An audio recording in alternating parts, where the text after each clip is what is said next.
आपण मानकु आमर YouTube channel आम प्रयास को स्वागत और अभिनंदन।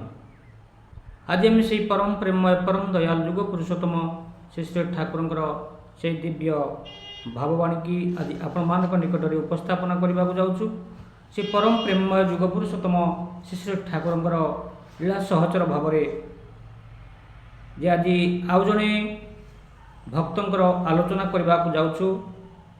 परम प्रेममय श्री श्री ठाकुर एकांत भक्त महाराज अनंतनाथ विषय आपण मान निकट में केतोटी कथा तोली धरने को जाऊँ। पृथ्वी पृष्ठ में सबुठ विस्मयकर विरल घटना है पुरुषोत्तम का आविर्भाव। तांकर यह महत्वपूर्ण शुभाविर्भाव सहित जन्म नहीं था पार्षद सांगोप सांग माने आध्यात्म जगतर यह दृढ़ विश्वास जे अवतार पुरुषों सहित तांको लीला सहचर माने मध्य प्रतिथर आसी था लोकलीला को सहज करने। भक्त शिष्य अनुरागी भावे से माने जन्म नहीं था से आखपाखे जो शुभाविर्भाव होता है संभव।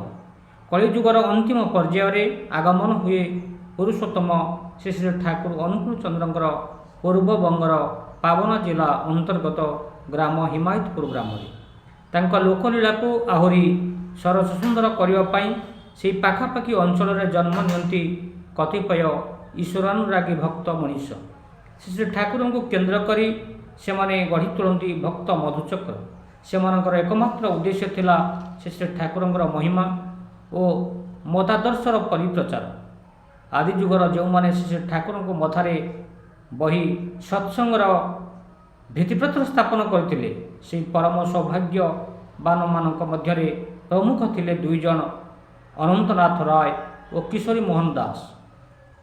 महाराज अनंतनाथ किंतु थिले सही व्यक्ति जी कि श्री श्री ठाकुर सदीक्षा होते दीक्षित प्रथमे ठाकुर जे स्वयं पूर्णावतार पुरुष यह से प्रथमे तत्व जानिबार सौभाग्य अर्जन करते। हिमायतपुर ग्रामर सन्निकट काशीपुर ग्राम से जन्मग्रहण करते। ठाकुरंकर थिले से बाल्य साथी जीविकार थिले कंपाउंडर पढ़ापढ़ी थिला प्राथमिक विद्यालय पर्यंत। मात्र तांकर विद्वत्व वर्ता थिला अनन्य। से एकाधार थिले जने साधक भक्त ज्ञानी विद्वान पंडित गायक संगीतज्ञ कीर्तनीय इष्टनिष्ठ सेवक एवं आहरी केते कौन से महान व्यक्तित्वंकर जीवन चरित्र कीर्ति कलाप सर्वदा मनुष्य जाति विशेष प्रेरणार स्रोत हो रही। यही परिप्रेक्षी में से पूर्वबंग अधुना बांग्लादेशर जिला पावना जिलार सदर महकुमा पावना सहर ठारू स्वल्प दूर एक ग्राम नाम है काशीपुर। गाँटी निपट मफसल इंग्रेज शासकों अधीन सेतेबेलेर अखंड भारत से ही ग्राम से दिन आविर्भूत होता जड़े महान पुरुषंकर से आउ कहीं नुहति पुरुषोत्तम जीवन वर्धनी विश्व आंदोलन अग्रपाद प्रवक्ता साधक शिरोमणि महाराज अनंतनाथ। से दिन थिला 1923 साल ख्रीष्टाब्द 1886 मसीहार 6 आश्विन शनिवार ब्रह्ममयी देवी जन्म देले एक शिशुपुत्र को पिता द्वारकीनाथ राय नाम देते अनंतनाथ। गोष्ठी निर्माण करी कहले गणक एक विशेष संतान आध्यात्मिक जगत में महान साधक रूपे ख्याति अर्जन करी किंतु सांसारिक जीवन में सेटा सफलता मिलिब ना। पुत्र संतानर जन्म होइछि ए खुशी रे समस्त थिले आनंदित। वर्तमान तारे आनंदर ढेउरे खेलुथिबा मनीष भविष्यतर दुख को नहीं एते चिंता भावना करेना।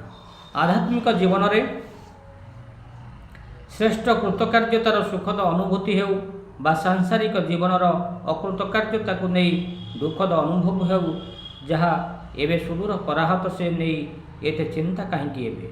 राय परिवार आर्थिक अवस्था थिला अति साधारण। गृहकर्ता द्वारकानाथ राय कौनसी मते कुटुंब परिपोषण कराई देउथिले। मात्र तांकर अकाल वियोग सबकिछि को ओलटपालट करदेला। 1893 मसीहा सेतेबेले अनंत को मात्र 7 वर्ष बयस पितृ वियोग परि दारुण धक्कारे तांक शैशव चहलीगला। माता ब्रह्ममयी ठारू पर्यंत चेष्टा कले संतान मानक बंचाई रखा बाप घरर किंचित सहायता आत्मीय स्वजनों समवेदना को पुंजी करी से जेन तेन प्रकारेण परिवार को टाणी नहीं चलिले। पिलामानक मुहरे 2 मुठा ଦାନା ଯୋଗାଇ ଦେବାକୁ ବି ବଡ଼ କଷ୍ଟ କରିବାକୁ ପଡ଼ୁଥିଲା ବ୍ରହ୍ମମୟୀକୁ। ସେଥିରେ ପୁଣି ବନ୍ଧୁବାନ୍ଧବଙ୍କ ଚର୍ଚ୍ଚା ରହିଛି। ଢୋକେ ଦେଇ ଦଣ୍ଡେ ବଞ୍ଚିବାର ଚେଷ୍ଟାରେ ମଝିରେ ମଝିରେ ଭାଙ୍ଗି ପଡ଼ନ୍ତି ସେ। ଭାବନ୍ତି ଆଉ ପାରି ଉଠି ହେବନି। ପେଟକୁ ଦାନା ଯୋଗାଡ଼ କରିବା ସେତେବେଳେ ପାଠିକର ପାଠ ପଢ଼ାଇବାର କଥା ଉଠୁଛି କେଉଁଠୁ? ବାଳକ ଅନନ୍ତନାଥଙ୍କ ବସ୍ତାନୀରେ ଡୋର ବନ୍ଧା ହେଲା ସେହି ସପ୍ତମ ଶ୍ରେଣୀଠାରୁ। ପଢ଼ିବାର ଅଦମ୍ୟ ଇଚ୍ଛା ତା'ର କେବଳ ଇଚ୍ଛାରେ ହିଁ ରହିଗଲା। ପରିବାରର ପରିସ୍ଥିତି ଯାହା, ସେଥିରେ ପାଠରେ ଆଉ ଆଗେଇବା ସମ୍ଭବ ନୁହେଁ। ଗାଁରେ ଚାଟଶାଳୀ, ସେଇଠି କୌଣସି ମତେ ଯେଉଁ ପର୍ଯ୍ୟନ୍ତ ପାରି ହେଲା ପଢ଼ିଥିଲା। ତାପରେ ପାବନ ଯାଇ ଉଚ୍ଚ ଇଂରାଜୀ ବିଦ୍ୟାଳୟରେ ଅଧ୍ୟୟନ କରିବା ପାଇଁ ସମ୍ବଳ କୁଳେଇଲା ନାହିଁ। ଘରର ଆର୍ଥିକ ପରିସ୍ଥିତି ବାଲ୍ୟ ମାନସରେ ଗଭୀର ରେଖାପାତ କରିବାକୁ ଲାଗିଲା। କେଉଁଠୁ କେମିତି କରି ହେଉ କିଛି ରୋଜଗାର କରି ଆଣି ମା'ଙ୍କୁ ସାହାଯ୍ୟ କଲେ ହୁଅନ୍ତା। ମାତ୍ର ଏତେ କମ୍ ବୟସରେ କ'ଣ ବା କରିପାରିବେ ସେ? କିଏ ବା ଦେବ ତାଙ୍କ କାମ? ଆଜିର ଏହି କାର୍ଯ୍ୟକ୍ରମକୁ ଏତିକିରେ ରଖୁଛୁ। ପୁଣି ଆପଣମାନଙ୍କୁ ସେହି ଭକ୍ତପ୍ରବର ଅନନ୍ତନାଥଙ୍କ ଜୀବନୀ ଉପରେ ଆଲୋଚନା କରିବୁ। ରହୁଛୁ। ଜୟ ଗୁରୁ।